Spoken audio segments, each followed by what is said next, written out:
soo dhowaada saaxiibayaal, waxaan idinla wadaagaynaa koorso online ah taas oo lagu baranayo sida loo kala saaro runta iyo beenta lagu baahiyo baraha bulshada iyo guud ahaan internetkaba. Kuma xirna qaadashada koorsada saacada gaar ah. Qofka ayaa waqtiga uu fursadda hayo si gaar ah casharada u daawanaya, u akhrisanaya qoraalada. Qaybaha dambena qofka waxa uu ku qaadan doonaa su'aalo lagu qiimeyn doono sida uu koorsada u fahmay. Koorsadan waxay si gaar ah u anfacaysaa wariyaasha iyo dadka kale ee baraha bulshada wax ku qora. Wax lacag ah qofka baranaya lagama rabo, waxaana bixinaya macadka Bounter la yiraahdo qeybtiisa meediyaha ama qeybtiisa warbaahinta. Koorsadu waa mid gaaban oo waqti dheer qofka kama qaadanayso. Wararka beenta ayaa ah kuwo saameyn weyn ku yeeshay nolosha aadanaha. Wararkaas been abuurka waxay galeen dhinacyo kala duwan sida dhinaca siyaasadda, caafimaadka, safarka, cimilada iyo dhinacyo kale oo muhiim ah. Marar badan waxa ay dadka u geysteen wararkaas been abuurka ah marin habaabin.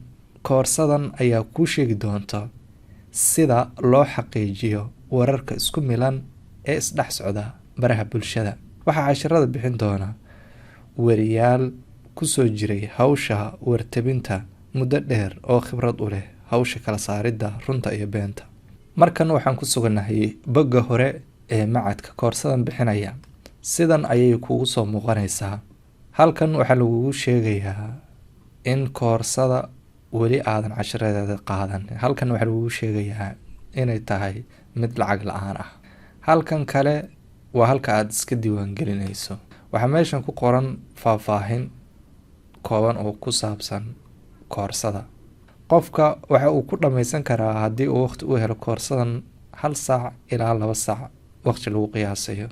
Waana mid asaga uun ku xiran inuu dhammaysto oo fasal inuu tago lagama rabo ama saacada gaar ah. Markaad doonayso inaad iska diiwaan geliso, qaybtan ay ku qoran tahay get start ayaad ku dhufanaysaa. Halka markaad joogto 2 doorasho ayaa ku furan. Haddii aad hore u lahayd user, qaybtan ay ku qoran tahay username ama email ayaad gelinaysaa emailkaaga ama userkaaga, qaybtan passwordkaaga.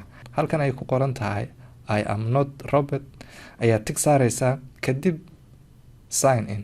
Waa marka aad user hore u lahayd. Haddii kale halkan ay ku qoran tahay isdiiwaan geli ayaad ku dhufanaysaa. Markaad halkaas ku dhufato waxaa kuu soo baxaya qaybta hore ka yar duwan. Halkan waxaad ku qoranaysaa magacaaga. Halkan waxaad ku qoranaysaa magacaaga labaad. Meeshan waxaad ku qoranaysaa username. Waxa dhow aad ku geli karto oo gaaban. Halkan email ayaad ku qoranaysaa. Qaybtan waxaad ku qoranaysaa password. Passwordka ayuu tilmaankaas siinaya. Passwordka waa inuu ka kooban yahay ilaa ugu yaraan 8 god. 8daas godna waa inuu ku jiro xaraf, waa inuu ku jiro lambar, waa inuu ku jiro character. Tusaale ahaan haddaan soo qaadano halkan password tusaalayaashan ay ku jiraan haddana la siiyey. Markaad doonaysa inaad samayso tusaale ahaan waxaa lagu yiraahdaa Cali ka soo qaad. Cali xarafka ugu horeeya ayaad weyn ka dhigaysaa. Passwordka meeshan waa muujinaynaa isha si aan u aragno. Meeshan u horeysa xarafka ugu horeeya waxaad ka dhigaysaa tusaale ahaan xaraf weyn aad ka dhigtay. Waxaan buuxinay mid ka mid ah shuruudaha oo ah xaraf waa inuu ku jiraa.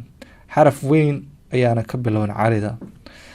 Calaamadihii nagala rabay mid ka mid ah specialka ahaa ad ayaan gelinay. Markan waxaad raacin kartaa wax lambar adiga ku gaar ah, tirooyin.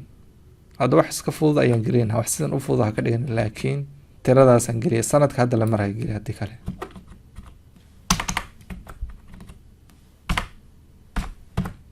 Marka hadda shuruudaha passwordka uu buuxiyay ma kaa diidayo, haddii laakiin shuruudahan aad marin uu kugu soo celinaa uu kaa diidaya. Marka halkan passwordkan ayaad ku soo celinaysaa isla asaga. Qaybtan waxaad dhahaysaa ma ihi robot, ka bacdi isdiiwaan gelinaysaa. Sidaas ayaad koorsada ugu sii gudagelaysaa. Balse user waxaa jiray aan hore u sameeyey. Waxaan ku laabanayaa qaybtii hore maadaama aan hore u sameeyey. Markaan halkan joogo waxaan gelinayaa user ii samaysnaa ayaan gelinayaa. Halkan ayaan ku dhufanayaa, waxaan dhahayaa koorsada igee. Koorsada sidan ayay igu soo baxday, 5% ayuu leeyahay. waa horey ayaan u galay. Marka waxaan sameyneynaa, hadda waan ku dhex jirnaa koorsada. Marka qeybaha ay ka kooban tahay waa kana qeybtan ugu horeeya oo kale, sharaxaad guud, faahfaahin guud. Marka qeybtan waa cashir aad akhrisanayso, waxaa lagu sheegayaa xogaha been abuurka inay yihiin kuwa meel walba laga heli karo, balse waxaad yeelan kartaa xirfado aad kaga gaashaaman karto. Marka cashirada kuwa qoraalka oo kale sidan ayaad u akhrisanaysaa. Halkan waxaa lagu sheegayaa waxyaabaha la rabo marka koorsada aad dhammayso inay kasoo baxaan.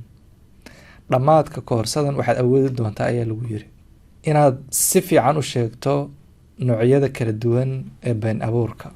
waad awoodi doontaa inaad si wanaagsan u kala sheegto. Sidoo kale waxaad kala caddayn doontaa wararka lagu baahiyo online-ka.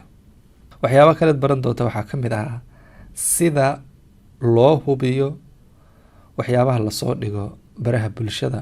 waxaad isticmaali doontaa habab professional ah oo loo isticmaalo dhanka hubinta.